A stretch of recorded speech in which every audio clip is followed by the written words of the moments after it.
Ça va, Mina? T'es bien là? Toi, tu viens, tu t'installes tranquille. Bon, bah écoute, dans tous les cas, tu les abîmes pas. Je te fais confiance. Ouais, tu peux regarder la caméra. Les amis, bonjour à tous et bienvenue sur notre chaîne YouTube. Bah oui, parce que j'ai un chat audiophile à côté de moi. Et voilà, apparemment, elle aime bien Cabas, Mina. Donc, ça tombe bien parce que c'est le sujet d'aujourd'hui. Comme vous pouvez le voir, là, on a des très belles enceintes, les Cabas Colonne 100, donc qui datent de 1988.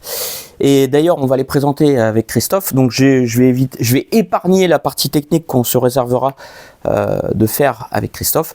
Mais je vais aussi vous parler un petit peu de l'expérience que j'ai pu avoir avec la marque Cabas. Donc, Cabas de chez Georges Cabas, pas les nouveaux modèles, on va dire. Donc, c'est ça qui est intéressant. C'est-à-dire que quand on me dit dans les commentaires, ouais Nico, tu nous parles jamais de Cabas, est-ce que tu as eu du matériel Cabas? Enfin, on m'en parle souvent. Nico, quand est-ce que tu nous présentes des Cabas? Tout ça, bon, voilà. Donc là, ça y est, là, on y vient. Donc là, on va avoir une présentation des Cabas Colonne 100. Mais auparavant, alors moi, pour ma petite expérience avec Cabas, enfin, petite expérience, mais que je trouve quand même assez, finalement, assez grande parce que j'ai réussi à cerner l'esprit Cabas, quelle était la philosophie de Cabas de cette époque-là, de cette grande époque, vous voyez. Et du coup, bah, j'ai eu une très bonne expérience, mais à mon sens, j'avais pas encore la maturité pour la comprendre, vous voyez. Parce que quand j'ai commencé, alors j'ai eu la première paire d'enceintes Cabas que j'ai eu, c'était les Cabas Sloop, les Sloop M4. Donc les Sloop M4 qui sont des grosses bibliothèques, hein, comme on a pu très souvent voir chez Cabas. Grosse bibliothèque en 3 voies avec le 30 cm. Donc ces enceintes-là que j'avais eues, franchement, elles étaient magnifiques. En plus, j'avais des pieds sablés. Alors, je ne sais plus s'ils étaient faits sur mesure ou si c'était des pieds Cabas. Il me semble qu'ils étaient faits sur mesure. Et ces enceintes-là, elles avaient un médium qui était vraiment... C'était très beau, mais quand je vous dis que j'avais pas cette maturité-là à l'époque, c'est-à-dire que je n'écoutais pas vraiment de musique, des musiques raffinées. J'écoutais pas beaucoup de jazz et encore moins du classique. Le classique, je m'y suis mis beaucoup plus tardivement. Donc forcément, tu vois, j'étais un petit peu en décalage, un petit peu comme comme l'esprit Cabas, tu vois, le décalage des haut-parleurs. J'étais un petit peu en décalage. Donc c'est pour ça que sur le coup, quand j'écoutais les enceintes, parce que moi j'écoutais des musiques modernes, donc c'était dans les années 2010. Alors je sais plus quelle année exactement, mais ça remonte à au moins peut-être 10 ans. Je vais dire 10 ans, allez, une dizaine d'années. Et au final, vu que j'écoutais que des sons modernes, bah, je les avais pas appréciés les Cabas Sloop parce que je trouvais que c'était trop marqué sur le médium aigu. Alors en plus de ça, le truc c'est que les enregistrements que j'avais des fois ils étaient pas forcément top. Donc la source, vu que c'est important, j'utilisais ça avec des fois le lecteur CD, mais également sur le CD avec en dématérialisé. Sur le PC avec un DAC. Donc j'avais un petit DAC. Le DAC c'était le DAC Streamer 2. Je sais plus c'est quoi la marque. C'est un petit DAC rouge là, tu vois, que tu branches, c'est plug and play. Bon voilà, j'utilisais ça. Et du coup, bah, les enceintes, je vous dis, je trouvais qu'il y avait un manque de grave. Donc ça, en même temps, on sait très bien chez Cabas que ça va pas, la marque de fabrique, ça va pas être le grave. Hein. Ça, c'est pas ça. Faut pas vous attendre à un grave qui va descendre. Voilà, donc ça directement, ça on l'aura bien compris. Donc qu'est-ce qui s'est passé? C'est que les Cabas Sloop, les M4, je les ai revendus. Et il y a le monsieur qui est venu me les acheter, c'était un monsieur qui travaillait chez Cabas, un des ingénieurs. Ce monsieur-là avait 84 ans, il est venu donc chez moi, donc dans la maison où j'étais en location. Et déjà il voyait que j'avais un petit peu de matériel, tu vois, je commençais déjà à collectionner un petit peu, ça commençait déjà à être une grosse passion qui prenait de la place, tu vois, dans la maison. Et en fait, quand il est venu, donc il m'a parlé un petit peu de l'histoire. Il me disait qu'il était un ingénieur. Et il me disait c'est dommage parce que moi j'aurais bien amené mon ordinateur et on aurait fait des réglages dans mon salon en fait. Parce qu'après, quand il est venu dans mon salon, il a regardé, il voyait, il a vu, parce que dans le salon, à l'époque, j'avais les Kenwood LSP 9300, vous savez, les enceintes un petit peu kabuki, là, où il y a plein de haut-parleurs. Donc c'était avec le 38 cm, je crois que tu avais un bas médium, au médium, tu avais 3 ou 4 tweeters. Enfin bref, voilà, ces enceintes-là, c'est vrai qu'à l'époque, moi, à l'époque, je les aimais. Et puis j'aimais bien aussi, on va dire, j'aimais bien ce type d'enceinte, voilà, parce que la hi-fi vintage, vous voyez, de toute façon, tu regardes, maintenant, tu mets une photo des enceintes vintage comme ça, bah, les gens, ils vont tous kiffer, tu vas avoir des likes de partout, même si c'est pas des enceintes qui vont vraiment sonner véritablement vrai, vous voyez. Donc voilà, à l'époque, c'était ça, voilà. Bon, et en fait, quand il a vu les enceintes, il dit non, ça marche pas et tout. J'aurais dû venir donc avec son matériel de mesure et qu'il aurait pu justement évaluer, pour pouvoir faire sonner mieux les enceintes et puis surtout les cabasses, Sloop M4. Donc voilà, donc ça c'était une expérience quand même que vraiment je ne regrette pas, mais c'est vrai que la discussion avec ce monsieur-là, tu vois, à l'heure actuelle, ça aurait été beaucoup plus approfondi. Voilà, parce qu'avec le recul, je me dis putain, c'est dommage, vraiment dommage. Donc ce monsieur-là qui avait 84 ans à l'époque, j'espère qu'il va bien, j'espère qu'il est toujours avec nous. Voilà, et puis bah s'il passe sur la vidéo, bah franchement, qu'il se manifeste, car j'aimerais même encore le rencontrer maintenant pour pouvoir parler avec lui de Cabas, parce je pense qu'il avait tellement de choses à dire sur la marque et que c'était un très grand connaisseur. Je vous imagine pas. Vous imaginez, vous avez un des ingénieurs d'une marque qui vient chez vous pour vous acheter une paire d'enceintes et puis vous captez pas le truc. Et ça c'est un petit regret que j'ai. Voilà, donc ça c'était pour ma première expérience avec les Sloop M4. Ensuite, vu que je me suis dit, attends, chez Cabas, j'aimais bien, tu vois, le côté médium aigu. Ça m'avait pris quand même au trip. Et après, je me suis dit, je vais essayer de trouver un autre modèle. Et je voulais à tout prix un modèle basse réflexe.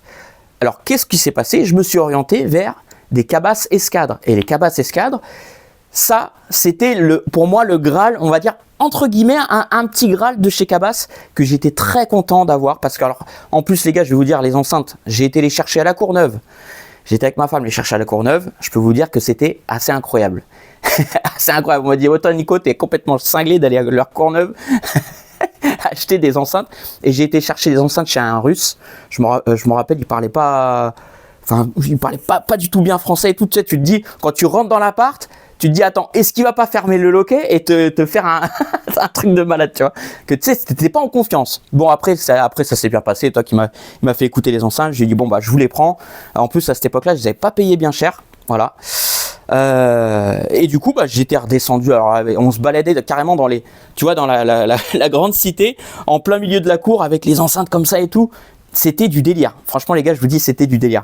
Donc ensuite, les enceintes, alors les Cabas escadres, après, j'ai pu les essayer longuement chez moi. Donc là, je commençais à écouter vraiment du jazz, du blues et toutes ces musiques acoustiques. Et franchement, je les appréciais. J'avais toujours ce petit manque de grave qui me manquait quand même. Parce que je pouvais pas vraiment écouter finalement trop de musique moderne ou même sur des enregistrements un petit peu chiadés ou quoi. Tu pouvais pas vraiment tout écouter dessus. Mais en tout cas, j'ai une superbe expérience avec les Cabas escadres. Alors du coup, je les ai revendus à un monsieur dans le sud. Alors j'ai carrément été lui amener en Ford Fiesta. Donc mes Cabas, je lui avais revendu je crois que c'était 1002, je sais plus. Ouais, je sais plus. En fait, j'ai été lui apporter. Et vu que j'ai mis 17 heures ou 18 heures pour aller lui amener, parce qu'il y avait du verglas sur les routes, j'étais avec ma Ford Fiesta, j'avais pas de chauffage. Je glissais à moitié dans les montagnes, c'était un truc de malade. Franchement, je vous cache pas les gars, j'ai cru que j'allais jamais arriver chez lui. Et une fois que je suis arrivé chez lui, j'avais dormi dans la voiture et tout. Enfin bref. Et puis après, bah, il les a branchés. J'ai pu passer un petit peu de moment avec lui. Je sais plus c'est quoi son prénom. Bon, en tout cas, s'il passe par là, bah bonjour à lui. J'espère qu'il va bien. Et puis bah du coup voilà pour l'expérience avec les escadres, mais qui était très bonne les amis. Je vous dis, pour moi c'est des superbes enceintes les escadres de chez Cabas. Et ensuite, qu'est-ce qui s'est passé? Bah après, j'ai acheté une paire de Cabas chaloupe. Alors, j'ai pas payé bien cher celle-là. Et en fait, j'avais dit, il y avait un monsieur qui était venu pour me les acheter. Parce que je les ai écoutés. Alors, par contre, elles étaient très dynamiques, les chaloupes. Et je les avais achetées, voilà, ça y est, ça me revient. Je les avais achetées à un gros collectionneur. Pareil, ce collectionneur-là, j'espère qu'il va bien également, mais c'était la première fois que je voyais autant d'enceintes chez une personne. Autant d'enceintes et d'amplis. C'était, je pense qu'en France, ça doit être l'un des plus gros collectionneurs. Je vous cache pas. Hein. C'était du délire. Donc voilà. Mina, est-ce que tu veux descendre? Allez. Je vais la mettre dehors. Mimi, tu vas dehors? Allez, va. Non, Allez, les gars, elle va me couper dans ma vidéo, là. Ça va pas, ça. Donc, pour les chaloupes, oui, ce collectionneur... franchement, j'étais ébahi. C'est encore des expériences que je me dis, purée, cette personne-là, elle avait beaucoup de choses intéressantes à dire. Bon, c'est vrai que il m'avait fait entrer chez lui, mais c'était exceptionnel. Il avait vu que j'étais un passionné. Vous voyez, déjà, il y a plusieurs années, dès mes débuts, il voyait que j'étais à fond dedans et tout. Et forcément, bah voilà, il m'a fait confiance.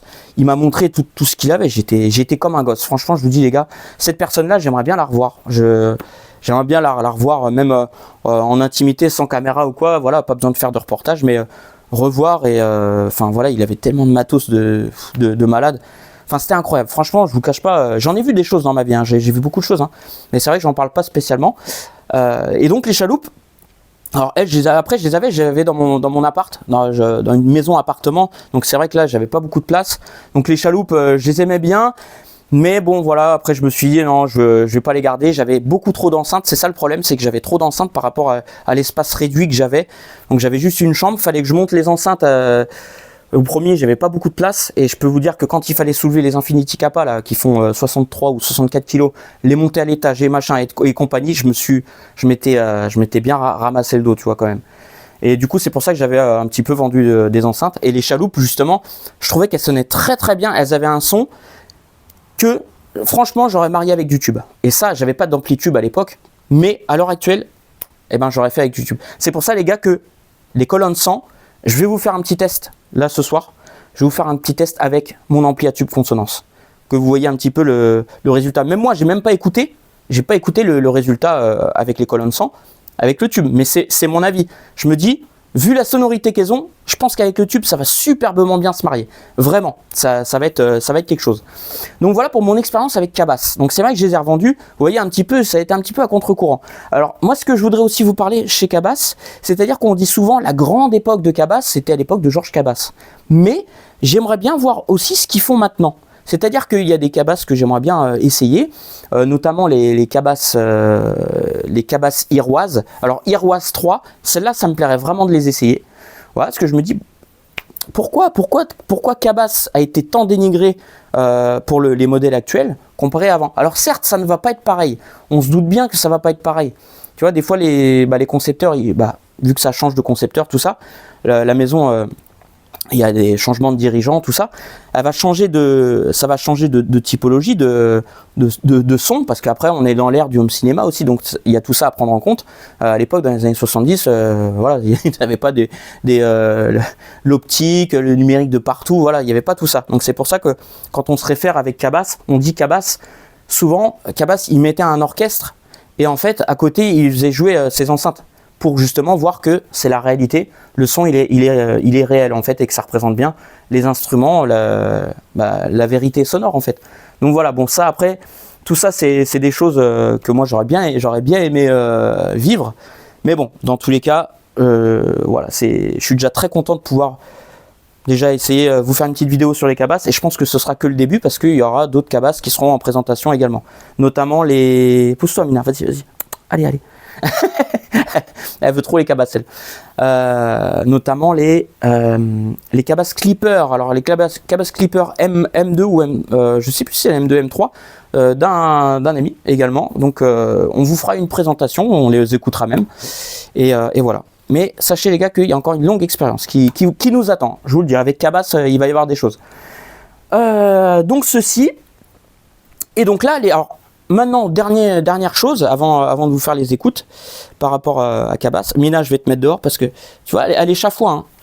Hop, allez, oui, dis bonjour à la caméra. Tiens, dis bonjour à tout le monde. Voilà, c'est bon. Attendez les gars, je ne bougez pas, je reviens. Parce que Mina, tu vois que, hop, tu vois quand elle a envie de sortir. Voilà. Alors, justement, au niveau du son, alors je vais vous dire un truc, les gars. Les enceintes, je les ai écoutées, allez, même pas 4 heures de temps. Mais direct, ça me fait comme quand tu fais du vélo, t'oublies pas. Tu remontes sur un vélo, voilà, c'est reparti. Et le son que j'avais quand j'écoutais mes cabasses à l'époque, là, je le retrouve avec celle-ci. Et qu'est-ce que je retrouve? Je retrouve la finesse des timbres. T'as une très belle cohésion sur tous les registres. Après, le grave, c'est pas du tout ça qu'on va rechercher. C'est simple, ce que j'ai fait, c'est que je n'ai écouté que du jazz sur les cabasses. Quand je les ai branchés, tu vois, j'ai commencé à mettre diverses musiques. Et hop, après j'ai arrêté. Ça a pas mis longtemps. J'ai arrêté. J'ai mis quoi? Regarde. J'ai mis mon DALI CD. Dedans, il y avait des musiques, il y avait du classique. Je me suis mis à écouter du classique. Je n'écoute pas de classique de base. C'est très rare que j'en écoute. Mais là, sur les cabasses, le classique, oh là là. Mais c'est pas étonnant que les possesseurs de cabasses, ils vont les associer avec du classique, parce que c'est vraiment génial. T'as tellement les instruments, tout prend de l'ampleur en fait. Donc c'est ça qui est assez marquant. C'est-à-dire que le classique sur les cabasses, j'ai envie d'en écouter sur les cabasses. Vous voyez ce que ça fait comme émotion. Et tout comme le jazz, donc là-dedans j'ai plusieurs musiques, hein. Attention, les enregistrements des DALI CD, ils sont excellents. Pour moi, c'est l'un des meilleurs enregistrements qu'on peut retrouver sur des CD, sans que ce soit des enregistrements DSD ou quoi. Là, on est sur un CD basique, tu vois. Je sais même pas s'il y a... Non, il n'y a pas de... non, il n'y a pas. Mais on est sur un enregistrement basique, et en fait, la qualité, elle est géniale. Donc ça sur les cabasses, les gars, je vous dis, je vous le conseille. Et je les ai tous, les DALI CD. Donc, ensuite, ce que j'ai fait, c'est que je me suis passé, tu vois là, j'ai mis l'album de Diana Krall, Kids Nights. Alors, c'est vrai qu'il y en a d'autres, hein. J'en ai plein d'autres, des albums avec des voix féminines. Mais là où c'est excellent, c'est les albums avec la voix féminine. Franchement, le kiff total, les gars. Je crache tellement je suis heureux. et ouais, franchement, avec les voix féminines, oh là là, le jazz, il prend vraiment toute sa forme. Et même des sons, je me rappelle, parce que j'écoutais aussi un petit peu de blues. Je sais plus quel morceau exactement, mais c'était très bon. Et en fait, ces enceintes-là, elles ont une certaine dynamique. C'est des enceintes qui sont quand même dynamiques. Alors, le grave ne traînera jamais sur une cabasse. Sur les anciennes cabasses, le grave ne va jamais traîner. Donc, ceux qui n'aiment pas le grave qui traîne, orientez-vous vers des cabasses. Bon, après, moi, ce que je trouve un petit peu, ce qui m'embête un peu, c'est que du coup, je ne peux pas tout écouter sur ces enceintes-là. Mais qu'est-ce que j'ai envie de te dire, c'est pas grave, c'est ça aussi la hi-fi. T'as toujours des compromis, des choix, voilà, c'est top. Et puis vous avez remarqué que Cabas, ils ont toujours fait ce truc-là, de mettre en phase les haut-parleurs, tu vois, en les découplant comme ça, pour justement avoir le rendu sonore qui soit parfaitement homogène, en fait. Quand ça arrive à toi, que tout soit en phase, en fait. Et ça, c'était une très belle ingénierie. D'ailleurs, j'ai beaucoup sur la nouvelle revue du son, vu que j'ai tous les magazines, faudrait que je retrouve, mais des fois, Cabas, il parlait de certaines choses, il parlait de la triphonie, il parlait du positionnement, t'avais des petites choses comme ça, et ça, j'aimerais les retrouver, et puis vous en parler également, parce que c'était très intéressant, parce que du coup, t'as tout ce qui concerne l'acoustique également, et c'est génial. Donc voilà, donc les gars, alors pour les Cabas Colonne 100, je vais quand même vous les montrer, je vous les montre, hein. Allez, de près. Et puis voilà. Donc là, c'était pas vraiment une présentation, hein, c'est vraiment pour vous faire un petit peu un petit débrief d'histoire. Là, en plus, les gars, vous allez rigoler. Juste, vous allez rigoler. Regardez pourquoi. Parce que mon téléphone, j'ai pas ma perche, j'ai rien. Regardez le téléphone, où est-ce qu'il est posé. Regardez. Vous avez vu le délire? C'est quand même assez fandard. Hein. Mais j'ai réussi à le poser comme il faut. Bon. Alors. Voilà les belles Cabas Colonne 100. Et oui, parce qu'il y a eu les Cabas Colonne 116. Donc ça, c'était les 116. Elles avaient un boomer de 20 cm en plus. Et après, il y avait les Cabas Colonne 135. Et les 135, c'est celles que j'aurais bien aimé avoir dans ma collection. Parce que voilà, je les trouve juste énormes. Et à mon avis, au niveau du son, ça doit être quelque chose. Déjà que celle-ci sonne vraiment très bien, très équilibrée. C'est très fin. Le médium aigu, tu vois, il y a une belle alchimie qui se met entre les deux. Et voilà. D'ailleurs, au niveau des fréquences de coupure, on est le médium, il prend le relais à 950, je crois. 950, et après, il passe le relais au Twitter à 4100 Hz. Ouais, il me semble c'est ça, ouais, 4100 Hz. Donc voilà, là, on a le dôme, ça c'est le dôme 2, le Twitter, le dôme 2. Le dôme, ça c'est le dôme... Ah, c'est le combien celui-là? Ah, je ne voudrais pas vous dire de bêtises. Attends, Dome 4, Dome 12. Ah, bah je sais plus les gars, je sais plus. Tant pis, eh ben je ne dirai rien. Par contre, je sais très bien que ça c'est le 21M18C de chez Cabas. Donc voilà, avec ça ce serait de la membrane en mousse. Mais bon, Christophe nous en parlera plus en détail de ces enceintes-là. C'est pour ça que je réserve la vidéo avec lui surtout. Et voilà. Mais vous avez vu la forme des enceintes, comment elle est vraiment. Enfin, elle est vraiment bien foutue. Puis le plaquage de chez Cabas, en même temps, ça a toujours été la menuiserie. Elle est vraiment magnifique. Voilà, et après je vais quand même vous montrer également les caches des enceintes. Hop, vous voyez, ça c'est les caches. Voilà, très beau. Très beau cache qui s'adapte parfaitement aux enceintes. D'ailleurs le tissu il était un petit peu épais et peut-être que tu vois, peut-être que quand tu mets le cache, justement tu perds un petit peu sur l'aigu. Mais bon après je pense que c'est peut-être volontaire hein, de la part de certains constructeurs de faire ça. Au niveau du cache. Enfin voilà les amis, hein. Voilà, vous les voyez, les Cabas colonne 100, elles sont vraiment belles. Moi je les trouve magnifiques. C'est vrai quand tu regardes les Ditton 66 légendes à côté, c'est pas pareil, hein. C'est un peu, on dirait que c'est un peu plus brut de décoffrage, tu vois. Et d'ailleurs ça s'en ressent aussi à l'écoute avec les Ditton. Ça n'a rien à voir, hein. Là c'est incomparable, les deux sont pas comparables. C'est pas vraiment, c'est pas du tout le même son et la même écoute. Donc alors attendez, hop, on va se remettre en place avec la petite cristalline là. Alors hop, là je pense qu'on est pas mal. Que je fasse pas tomber le téléphone. Ouais, donc voilà les gars pour ce petit vlog, le vlog avec les Cabas. Et d'ailleurs là j'ai fait aussi une écoute avec le Denon PMA 790 et ça marche plutôt bien aussi, ça marche plutôt bien. Donc comme je vous ai dit, moi c'est vraiment une écoute jazz.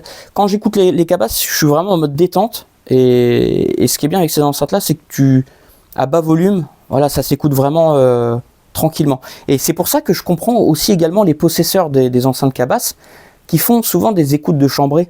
Vous savez, c'est-à-dire que tu mets le volume à un bas niveau et tu as toutes les informations qui se passent. Donc c'est pour ça que je comprends aussi les personnes qui ont des Cabas et qui peut-être par rapport à leur le milieu de vie, je sais pas, tiens, s'ils sont en appartement, s'ils doivent pas ils peuvent pas mettre la musique vraiment fort à cause justement des voisins, le petit qui dort ou quoi. Là, avec ce type d'enceinte, le grave, il va pas venir déranger tout le quartier.